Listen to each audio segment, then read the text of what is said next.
घने जंगल के बीचों बीच एक विशालकाय बरगद का पेड़ खड़ा था। इस पेड़ की शाखाओं पर दिन भर कई प्रकार के पक्षियों का चहचहाना सुनाई देता था। जंगल के तमाम पक्षी इस बरगद पर विश्राम करने आते थे और कुछ ने तो इसे अपना स्थायी निवास बना लिया था। बरगद की छांव में रहते हुए वे अपार सुख का अनुभव करते थे। जब हम किसी जगह या व्यक्ति के साथ लंबे समय तक रहते हैं तो हमें उनसे लगाव हो जाता है। यही हाल इन पक्षियों का था जिन्हें बरगद से गहरा प्रेम हो गया था। एक दिन जंगल में भयंकर सूखा पड़ गया। कई वर्षों से बारिश नहीं हुई थी और पेड़ पौधे सूखने लगे। बरगद भी पानी के अभाव में सूखने लगा और पक्षियों ने धीरे धीरे उसे छोड़ना शुरू कर दिया। अंततः जब बरगद पूरी तरह सूख गया और उसकी शाखाएं टूटकर गिरने लगीं, तो वहां रहने वाले सभी पक्षी दूसरे स्थानों पर चले गए। केवल एक बूढ़ा गिद्ध ही वहां रह गया। उसने देखा कि उसके सभी साथी पक्षी पेड़ छोड़कर चले गए हैं। कुछ पक्षियों ने उससे भी चलने को कहा, लेकिन उसने इनकार कर दिया। बूढ़े गिद्ध ने सोचा, मेरा जन्म इसी पेड़ पर हुआ है, मैं इसी पर बड़ा हुआ हूं। इस पेड़ ने मुझे जीवन के सारे सुख दिए हैं। आज जब यह पेड़ संकट में है तो मैं इसे छोड़कर कैसे जा सकता हूं। यह पेड़ मेरे लिए माता पिता जैसा है। मैं इस पेड़ को छोड़कर नहीं जाऊंगा, चाहे कुछ भी हो जाए। जो लोग अपने माता पिता को बुढ़ापे में छोड़ देते हैं वे बड़े स्वार्थी होते हैं। गिद्ध ने निश्चय किया कि वह मरते दम तक इस पेड़ का साथ नहीं छोड़ेगा। समय बीतता गया और पेड़ दीमक से ग्रसित होकर और भी कमजोर हो गया, लेकिन गिद्ध फिर भी उसे नहीं छोड़ा। वह दिन में अपना भोजन ढूंढने के बाद शाम को उसी सूखे हुए पेड़ पर लौट आता था। कई दिन इसी तरह बीत गए। जो पक्षी पेड़ को छोड़कर चले गए थे, उन्होंने सोचा, गिद्ध काका अभी भी उस सूखे पेड़ पर रह रहे हैं। वे सब उसे समझाने के लिए वापस आए और उससे बोले, गिद्ध काका, यह पेड़ अब मर चुका है। इसे छोड़कर किसी सुरक्षित जगह पर चलिए। यह पेड़ कभी भी गिर सकता है और आपकी जान भी जा सकती है। लेकिन गिद्ध ने कहा, भाइयों, यह पेड़ मेरे माता पिता के समान है। मैं इसी पर बड़ा हुआ हूं और इस पेड़ ने मुझे जीवन के सारे सुख दिए हैं। मैं इसे इस कठिन समय में नहीं छोड़ सकता। यह मेरी सबसे बड़ी खुदगर्जी होगी। गिद्ध की बातें सुनकर पक्षी निराश हो गए और लौट गए। वे इंद्र के पास गए और सारी बात बताई। इंद्र ने पक्षियों की बात सुनकर गिद्ध को समझाने का निर्णय लिया। इंद्र ने गिद्ध से कहा, हे गिद्धराज, यह पेड़ अब बहुत कमजोर हो चुका है। इसकी शाखाएं गिर चुकी हैं और इस पर एक भी हरा पत्ता नहीं बचा है। अगर यह पेड़ गिर गया तो आपकी जान भी जा सकती है। इसलिए इसे छोड़कर किसी सुरक्षित जगह पर चले जाइए। हे भगवान, जब मेरा जन्म हुआ था मेरे माता पिता मुझे इसी पेड़ पर छोड़ गए थे। मैं इस पेड़ पर बड़ा हुआ हूं और इसी पर रहते रहते बूढ़ा हो गया हूं। आज जब यह पेड़ संकट में है तो मैं इसे छोड़कर कैसे जा सकता हूं। मैं मरते दम तक इस पेड़ का साथ नहीं छोड़ूंगा। इंद्र गिद्ध की निष्ठा देखकर प्रसन्न हो गए और बोले, मैं तुम्हें वरदान देना चाहता हूं। बताओ तुम्हें क्या चाहिए। हे भगवान, मुझे वरदान नहीं चाहिए। इस पेड़ को वरदान दीजिए ताकि यह फिर से हरा भरा हो जाए और इसकी आयु बढ़ जाए। इससे हजारों पक्षियों का भला होगा। इंद्र ने गिद्ध की बात मान ली और पेड़ को फिर से हरा भरा बना दिया। पूरे जंगल में बारिश हो गई और जंगल के सभी पेड़ पौधे फिर से हरे भरे हो गए। जो जीव जंतु जंगल छोड़कर चले गए थे वे फिर से लौट आए। सभी पक्षी बरगद पर आकर चहचहाने लगे और गिद्ध काका की सेवा करने लगे। इस प्रकार गिद्ध ने अपने जीवन के आखिरी दिन सुखपूर्वक बिताए। हमें भी इस कहानी से यह सीख मिलती है कि हमें अपने अपनों का बुरे वक्त में कभी साथ नहीं छोड़ना चाहिए, विशेषकर अपने माता पिता का। वे हमारे जीवन दाता हैं और हमें पालने पोसने में उन्होंने जो कठिनाइयां सही हैं, उनका बुढ़ापे में सहारा बनना हमारा कर्तव्य है। बहुत समय पहले की बात है। समुद्र के किनारे एक छोटी सी गौरैया अपने घोंसले में रहती थी। एक दिन उसने 2 अंडे दिए। सुबह होते ही उसने सोचा, मैं जल्दी से दाना चुगने जाती हूँ, तब तक मेरे अंडे यहाँ सुरक्षित रहेंगे। किसी को नहीं पता कि मैंने 2 अंडे दिए हैं। गौरैया दाना चुगने चली गई। उसे दाना चुगने में शाम हो गई, लेकिन जब वह वापस आई तो उसने देखा, अरे मेरे अंडे कहाँ गए? यहाँ तो कोई भी नहीं है। उसने देखा कि समुद्र हंस रहा है।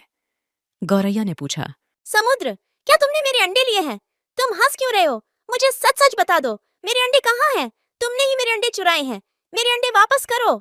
समुद्र ने जवाब दिया, नहीं, मैंने तुम्हारे अंडे नहीं लिए। मैं क्यों तुम्हारे अंडे लूंगा? मुझे तुम्हारे अंडे चुरा कर क्या मिलेगा? मुझे नहीं पता तुम्हारे अंडे कहाँ हैं। मुझे परेशान मत करो, खुद ही ढूंढ लो अपने अंडे। समुद्र की बात सुनकर गौरैया को गुस्सा आ गया। उसने कहा, अगर तुमने मेरे अंडे वापस नहीं किए तो मैं तुम्हें पूरा सुखा दूंगी। एक माँ की ताकत को तुम नहीं जानते। माँ अपने बच्चों पर कोई आंच नहीं आने देती। समुद्र हंसते हुए बोला। तू मुझे सुखाएगी? तू गौरैया, चल ये कोशिश करके देख ले। गौरैया गुस्से में अपनी छोटी सी चोंच में समुद्र का पानी भरती और किनारे पर उड़ेल देती। पास से गुजरते हुए एक चिढ़ा ने पूछा, अरे गौरैया बहन, आज तुम दाना चुगने नहीं आई? और तुम यह क्या कर रही हो? गौरैया ने जवाब दिया, मैं समुद्र का पानी सुखाकर अपने अंडे वापस लूंगी। तुम जाओ, मुझे अपना काम करने दो। चिढ़ा ने कहा, पर गौरैया बहन, यह कार्य असंभव है। इस तरह तुम समुद्र का पानी नहीं सुखा पाओगी। गौरैया दृढ़ निश्चय के साथ अपने कार्य में लगी रही। जब वह थक जाती तो थोड़ी देर रुककर फिर से काम में जुट जाती। इस कार्य में गौरैया को कई दिन हो चुके थे। भूखी प्यासी गौरैया की तबीयत खराब होने लगी। यह देखकर सभी पक्षी चिंतित हो गए। यह गौरैया अगर इसी तरह भूखी प्यासी इस कार्य में लगी रही तो अनर्थ हो जाएगा। हमें गरुण देव के पास चलकर सहायता मांगनी चाहिए। सभी पक्षी मिलकर गरुण देव के पास गए। गरुण देव ने पूछा, क्या बात है, सब ठीक तो है? आज सभी पक्षी एक साथ मेरे पास आए हैं। पक्षियों ने बताया, गरुण देव, एक छोटी गौरैया अपनी जिद पर अड़ी है और इतने विशाल समुद्र का पानी सुखाने का प्रयास कर रही है। इसी वजह से उसका स्वास्थ्य भी गिर रहा है। कृपया उसकी मदद कीजिए। गरुण देव समुद्र तट पर गौरैया के पास गए और बोले, गौरैया, मेरी चोंच थोड़ी बड़ी है। क्या इस कार्य में मैं तुम्हारी कुछ सहायता करूं? नहीं गरुण देव, आप मेरी वजह से परेशान मत होइए। ये मेरी लड़ाई है, मैं इसे खुद लड़ूंगी। मुझे कोई मदद नहीं चाहिए। गरुण देव ने सोचा, बच्चों की वजह से यह चिड़िया किसी की नहीं सुनेगी। इसके लिए अंडों को ढूंढने से ज्यादा महत्वपूर्ण कोई कार्य नहीं है। मुझे भगवान श्री हरि के पास जाना होगा और उनसे विनती करनी होगी। गरुण देव भगवान विष्णु के पास गए और प्रार्थना की, हे नारायण, आपकी जय हो। कृपया हमारी सहायता कीजिए। एक नन्ही गौरैया समुद्र का पानी सुखाने की ठान बैठी है, जो कि संभव नहीं है। उसका स्वास्थ्य भी गिर रहा है। पक्षीराज गरुण, मैं इस गौरैया के दृढ़ निश्चय से बहुत प्रसन्न हूँ। हे समुद्र देव, आप पीछे हट जाइए और गौरैया को उसके अंडे लेने दीजिए। आज एक माँ अपने बच्चों की रक्षा के लिए कोई भी जोखिम उठाने के लिए तैयार है, इसलिए मैं गौरैया के साथ हूँ। आपको पीछे हटना होगा और गौरैया के अंडे उसे लौटाने होंगे। समुद्र ने भगवान विष्णु की आज्ञा मानी और पीछे हट गया। गौरैया ने खुशी खुशी अपने अंडे निकाल लिए। समुद्र ने कहा, गौरैया, मुझे माफ कर दो, आज तुम्हारा विश्वास जीत गया। गौरैया ने गर्व से कहा, मैंने कर दिखाया, मेरे अंडे मुझे वापस मिल गए। नारद, तुम तो हमेशा भ्रमण करते रहते हो। कोई ऐसी घटना बताओ जिससे तुम चौंक गए हो। प्रभु, मैं अभी अभी जंगल से आ रहा हूं। वहां मैंने एक अद्भुत घटना देखी। एक गाय दलदल में फंसी हुई थी और उसे बचाने वाला कोई नहीं था। तभी वहां से एक चोर गुजरा। उसने गाय को फंसा हुआ देखा, लेकिन रुका नहीं। उल्टे उसने गाय पर पैर रखकर दलदल पार किया और आगे बढ़ गया। कुछ दूर जाकर उसे एक सोने का सिक्का मिल गया। भगवान विष्णु मुस्कुराते हुए पूछे, फिर क्या हुआ नारद? थोड़ी देर बाद वहां से एक वृद्ध साधु भी गुजरा। उसने गाय को बचाने की पूरी कोशिश की।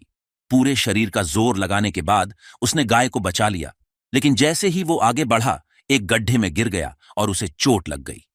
प्रभु, यह किस प्रकार का न्याय है? नारद, जो हुआ वह सही हुआ। चोर की किस्मत में उस दिन खजाना लिखा था, लेकिन उसने पाप किया, इसलिए उसे सिर्फ एक ही सिक्का मिला। वहीं साधु के भाग्य में उस दिन मृत्यु लिखी थी, परंतु उसने गाय को बचाकर अपने पुण्य बढ़ा लिए और उसकी मृत्यु एक छोटी सी चोट में बदल गई। इंसान के कर्म ही उसका भाग्य तय करते हैं। अब नारद मुनि को सारा माजरा समझ आ गया था। प्रभु, अब मुझे समझ में आया। हमें हमेशा अपने जीवन में अच्छे कर्म करते रहना चाहिए। उसका फल हमें किसी न किसी रूप में अवश्य मिलता है। बिल्कुल नारद, यही जीवन का सच्चा मार्ग है। प्राचीन समय में राजा जनक की पुत्री सीता से जुड़ी अनेक कथाएं प्रसिद्ध हैं। एक ऐसी ही कथा है जिसमें एक तोते ने माता सीता को श्रीराम से वियोग का श्राप दिया, जिसके कारण गर्भावस्था के दौरान माता सीता को श्रीराम से दूर रहना पड़ा। एक दिन की बात है, जब छोटी सीता अपनी सहेलियों के साथ बगीचे में खेल रही थीं। बगीचे के एक पेड़ पर तोते का एक जोड़ा बैठा था और वे आपस में बातें कर रहे थे।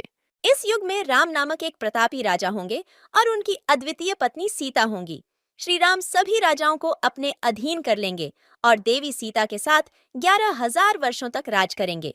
धन्य है श्री राम और धन्य है सीता। ये सुनकर सीता का ध्यान उस ओर गया। अपने विवाह की बात सुनकर वह उत्सुक हो गईं और उस तोते से पूरी कथा सुनने की इच्छा की। उन्होंने अपनी सहेलियों से तोते को पकड़कर लाने को कहा।